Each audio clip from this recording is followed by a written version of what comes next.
kami yang ada di surga, kembali Tuhan, pagi ini kami mau membaca firman-Mu.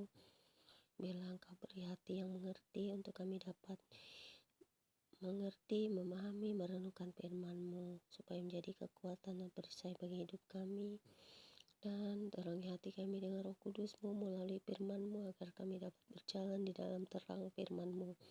Biarlah kami anak-anak-Mu setia untuk melakukan firman-Mu. Terpujilah Engkau Bapa di surga. Di dalam nama Yesus kami sambut dengan sukacita firman-Mu pagi ini. Haleluya. Amin. Pembacaan firman Tuhan pagi hari ini terambil dari Injil kitab Matius pasal 20 ayat 1 hingga dengan ayat yang ke-34. Dan Injil Matius pasal 20 ayat 1 hingga dengan ayat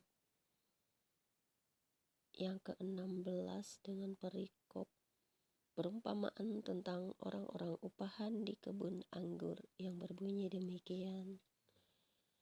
Adapun hal kerajaan sorga sama seperti seorang tuan rumah yang pagi-pagi benar keluar mencari pekerja-pekerja untuk kebun anggurnya. Setelah ia sepakat dengan pekerja-pekerja itu mengenai upah sedinar sehari, ia menyuruh mereka ke kebun anggurnya. Kira-kira pukul 9 pagi ia keluar pula, dan dilihatnya ada lagi orang-orang lain menganggur di pasar. Katanya kepada mereka, "Pergi jugalah kamu ke kebun anggurku, dan apa yang pantas akan kuberikan kepadamu." Dan mereka pun pergi. Kira-kira pukul 12 dan pukul 3 petang, ia keluar pula dan melakukan sama seperti tadi. Kira-kira pukul 5 petang ia keluar lagi dan dapati orang-orang lain pula. Lalu katanya kepada mereka, "Mengapa kamu menganggur saja di sini sepanjang hari?" Kata mereka kepadanya, "Karena tidak ada orang mengupah kami." Katanya kepada mereka, "Pergi jugalah kamu ke kebun anggurku." Ketika hari malam tuan itu berkata kepada mandornya, "Panggillah pekerja-pekerja itu dan bayarkan upah mereka, mulai dengan mereka yang masuk terakhir hingga mereka yang masuk terdahulu." Maka datanglah mereka yang mulai bekerja kira-kira pukul 5, dan mereka menerima masing-masing 1 dinar. Kemudian datanglah mereka yang masuk terdahulu. Sangkanya akan mendapat lebih banyak, tetapi mereka pun menerima masing-masing 1 dinar juga. Ketika mereka menerimanya, mereka bersungut-sungut kepada tuan itu, katanya, "Mereka yang masuk terakhir ini hanya bekerja 1 jam, dan engkau menyamakan mereka dengan kami yang sehari suntuk bekerja berat dan menanggung panas terik matahari." Tetapi tuan itu menjawab seorang dari mereka, "Saudara, aku tidak berlaku tidak adil terhadap engkau. Bukankah kita telah sepakat sedinar sehari? Ambillah bagianmu dan pergilah. Aku mau memberikan kepada orang yang masuk terakhir ini sama seperti kepadamu. Tidakkah aku bebas mempergunakan milikku menurut kehendak hatiku? Atau iri hatikah engkau karena aku murah hati? Demikianlah orang yang terakhir akan menjadi yang terdahulu, dan yang terdahulu akan menjadi yang terakhir." Kemudian Injil Matius pasal 20 ayat 17 hingga dengan ayat yang ke-19 dengan perikop baru. Pemberitahuan ketiga tentang penderitaan Yesus terdapat di Markus pasal 10 ayat 32 sampai 34 dan Lukas pasal 18 ayat 31 sampai 34 yang berbunyi demikian. Ketika Yesus akan pergi ke Yerusalem, ia memanggil ke-12 muridnya tersendiri dan berkata kepada mereka di tengah jalan, "Sekiranya sekarang kita pergi ke Yerusalem, dan Anak Manusia akan diserahkan kepada imam-imam kepala dan ahli-ahli Taurat, dan mereka akan menjatuhi dia hukuman mati, dan mereka akan menyerahkan dia kepada bangsa-bangsa yang tidak mengenal Allah, supaya diolok-olokkan, disesat dan disalibkan, dan pada hari ketiga ia akan dibangkitkan."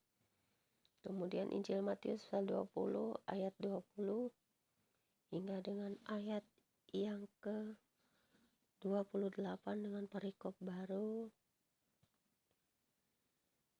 Bukan memerintah melainkan melayani, terdapat di Injil Markus pasal 10 ayat 35 sampai 45 yang berbunyi demikian.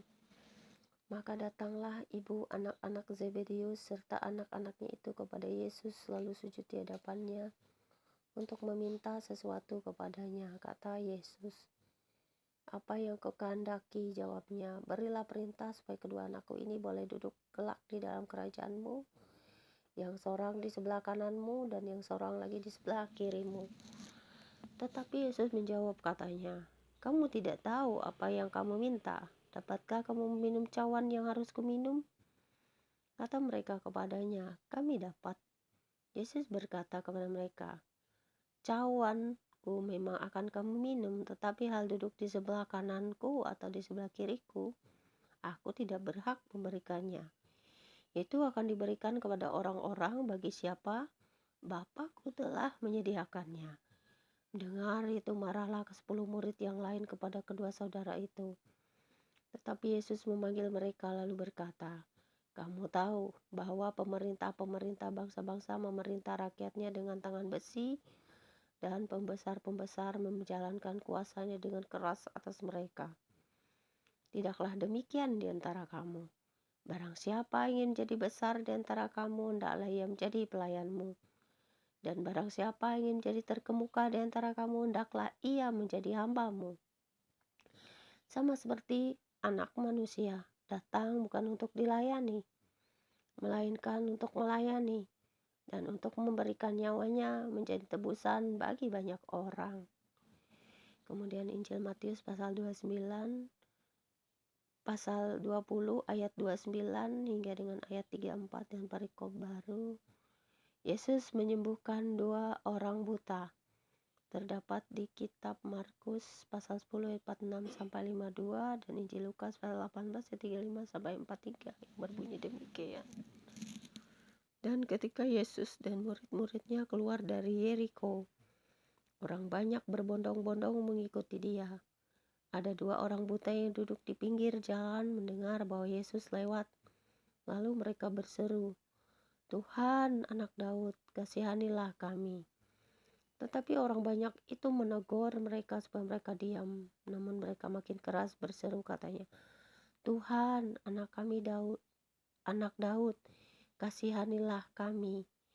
Lalu Yesus berhenti dan memanggil mereka. Ia berkata, "Apa yang kamu kehendaki supaya aku perbuat bagimu?" Jawab mereka, "Tuhan, supaya mata kami dapat melihat." Maka tergeraklah hati Yesus oleh belas kasihan. Lalu ia menjamah mata mereka dan seketika itu juga mereka melihat lalu mengikuti dia. Sampai di sini pembacaan Alkitab kita untuk hari ini, dan pagi ini kita bersyukur boleh mendengar semua apa yang Tuhan Yesus lakukan, dan juga kita dapat memahami bahwa Tuhan Yesus akan menyediakan upah bagi kita yang sama di dalam kerajaan-Nya. Ketika kita menjadi orang yang terdahulu, janganlah kita lupa bahwa Tuhan itu adil. Jangan kita iri kepada siapapun, karena Tuhan memanggil setiap orang. Walaupun kemudian dia menjadi terbelakang, tetapi bisa menjadi terdahulu bagi pekerjaan kerajaan surga. Terima kasih Tuhan buat firman-Mu hari ini. Kami bersukacita untuk dapat mendengarnya. Ya Bapa, biarlah kasih setiamu selalu menjaga kami melalui firman-Mu untuk kami dapat mengerti, memahami, dan merenungkannya. Agar selalu menjadi kekuatan bagi kami dan memahami apa yang telah Engkau janjikan, dan juga ketika mengikuti Engkau. Dan juga setiap firman-Mu adalah perintah-perintah, dan juga agar kami dapat mengerti, memahami apa yang sudah Kau katakan.